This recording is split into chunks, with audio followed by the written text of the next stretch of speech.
If you're thinking to yourself, I don't have a lot of time to work out for the academy. How am I going to improve my run time? I'm not good at push-ups. There's so much that can go on in your mind. I get it, but we got to put a plan into action. So in this video, you're going to hear from Ted Stern. He is a fitness trainer, but also owner of FitResponder, the #1 online fitness training platform for first responders. And by the end of the video, you'll know more about what you should and shouldn't eat, how many times you should work out, and other things that can help you optimize your mind and body get right for the police academy. Let's get into it. Ted, how often during the week should someone exercise in preparation for the police academy? That's a good question, Scott. I think it depends on kind of their level of fitness to begin with and really what they need to work on and how much they need to prepare. As a general rule of thumb, I think people can be quite fit working out 3 times a week for 45 minutes, let's say, as a general rule of thumb. But I do want to say that running needs to be part of the prep just to make sure that your shins are capable so you don't get the shin splints and that you're conditioned for it. So I would recommend probably 3 workouts a week, at least running probably 3 to 4 times a week. And depending on where somebody's starting at, they might just need to work their way up to that. Okay.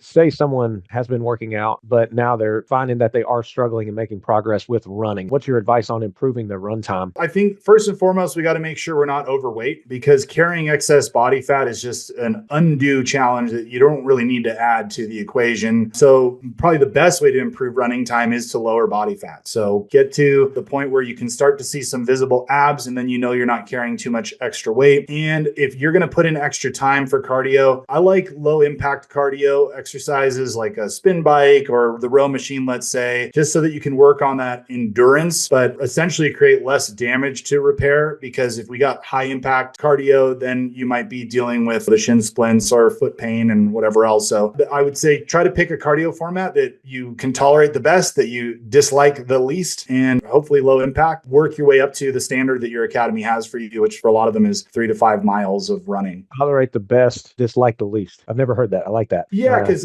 there's few people who love cardio, right? So I just say, hey, let's find the format that you dislike the least, that you can tolerate the best. And for some, that's a stationary bike and you can play on your phone during it, or a Stairmaster. But I like the low impact if we're going to put in extra time just to make sure we're not doing any undue damage. Good advice. On the flip side of that, when it comes to push-ups, if someone's having a hard time increasing their reps of push-up, what advice do you give there? I would definitely start with good form, meaning a lot of people put their elbows at like a 90 degrees from the body. I want to say perpendicular is the word, but you actually want your elbows a little bit more narrow, like 45 degrees or even less. And at first that might be more challenging because it relies more on the triceps as opposed to the stretch reflex of the chest, but it'll keep your shoulders safer. So when you're cranking out lots of push-ups in the academy, you'll be less likely to get injured. So make sure your elbows are closer in toward the body. And then I would start with a box. So put something below you that is high enough so that you can, let's say, crank out 20 reps where you're not going all the way to the ground. You're just touching that box, and then gradually lower that as you practice those push-ups, let's say every other day, giving yourself some time to recover until eventually you're hitting full depth at 20 plus reps. And then if you're able to crank out multiple sets of 20 plus push-ups, you should be ready for the academy. Okay, great. And when it comes to training, you did say the running part, but if someone does lifting weights more than cardio, should there just be a healthy balance, or what's your advice as far as, well, a balanced workout? Yeah, no, that's a good question. And I think for most people's intents and purposes, you can accomplish 2 things at once. So unless you're a dedicated bodybuilder and your goal is to put on as much muscle mass as possible, you can achieve some great resistance training and improve your endurance with kind of the style of resistance training. So I typically would recommend for a lot of these people to concentrate on higher reps. So doing reps in like the 15 to 20 range and limiting your rest periods to like 30 seconds. And yes, you'll be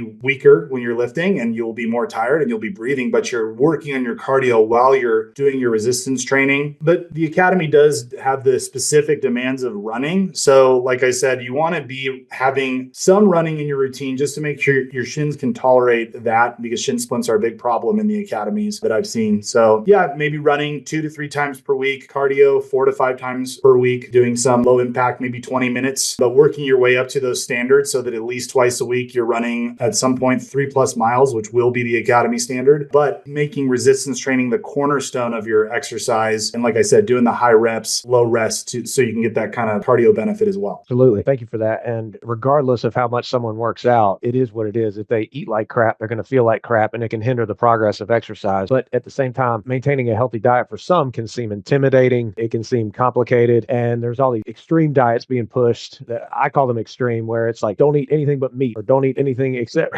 all these these kind of things. Like, it's a lot to look at for some who are unfamiliar with maintaining nutrition. So what is your advice when it comes to maintaining a healthy eating lifestyle? That's a great question. And the one thing to look at when we're comparing the different diets out there is, what is it about this diet that's helping somebody lose body fat? And it's really just some kind of restriction method. All diets say you can't eat XYZ, you can only eat certain things. What that inherently does is it's going to lower total calories, because then you're going to be more cautious about what you're eating. You can't do random snacking. You can't enjoy whatever treats they're bringing to work. You're going to be saying no a lot more to certain foods, and that in and of itself will lower calories. So all diets work essentially via that mechanism, just restricting your consumption. But as you pointed out, some of them are ridiculous. They're too extreme and they're not lasting. So I typically push for a more common sense method. And I would say, if you're, let's say, eating 3 square meals a day and the emphasis is on protein, meaning like half your dish is kind of a lean meat, let's say, and you have a reasonable portion, like a handful of some kind of carbohydrates or fats or some mixture of both, you'll probably be fine. Like, you could literally just do that, drink plenty of water. And if that's your restriction method, saying, hey, I'm only going to eat 3 meals a day, I'm not doing extra snacking, I'm going to make sure my portion size is reasonable, I'm going to put an emphasis on protein, I'm going to drink plenty of water. If you follow that guideline, most people who are overweight will lose plenty of body fat in time. And it's more common sense and it's simple. Then you don't have to scrutinize over macros and calories and say no to bread forever. I'm glad you mentioned that because, I mean, let's face it, we go out to restaurants with friends and all that. There's bread on pretty much every aspect of the menus. All right. Well, last question for you. For those going through the academy, we've covered exercise. We've covered how to maintain a healthy eating lifestyle. There's other factors that go into fitness, like sleep. Can you touch on those kind of things that go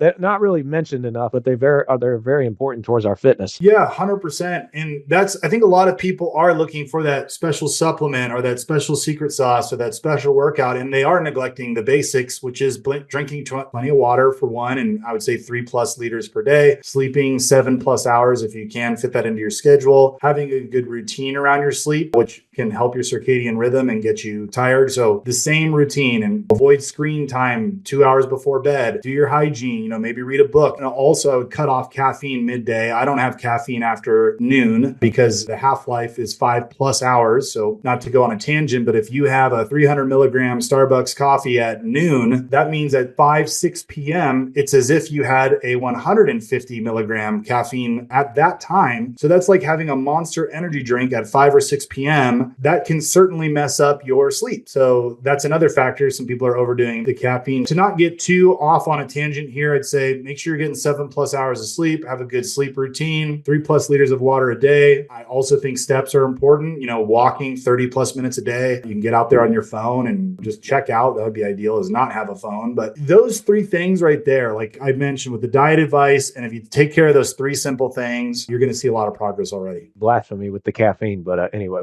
no, I'm kidding. Man, that was awesome. I knew it would be. Ted, if someone wants more assistance regarding training when it comes to fitness, optimizing their health, and getting the body they deserve, how can they find you? I appreciate that plug there, Scott. Go to FitResponder.com or check us out on my Instagram, which is at FitResponder, and just follow the links and apply. We are the #1 top rated program for first responders in America in terms of helping you with your fitness goals via online coaching. So do check us out. Check out our reviews, over 350, I want to say, 5-star reviews on Google, and 5-star average, which is pretty awesome. Must mean we know what we're doing. So check us out. We'd love to help you out.